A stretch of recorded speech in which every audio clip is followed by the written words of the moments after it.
Croatia is a very, very safe country. That said, crime can and does happen, and it's important to know the steps you should take if it does.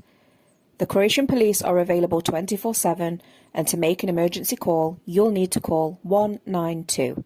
You can approach any police officer you see, and you can also go to the nearest police station to report a crime. As in any other country, you shouldn't call 192 unless the situation truly is an emergency. Most people in Croatia speak some level of English. This includes the police, although in rural areas this may not be the case. Most officers are friendly and approachable. Police officers can ask anybody to produce their ID at any time. This can be a residence permit or a passport.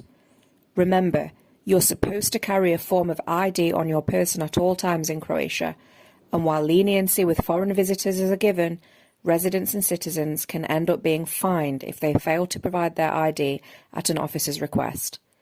The Croatian police carry guns, but they very rarely have to be used. For more bureaucracy tips, book a consultation, subscribe, or buy the book.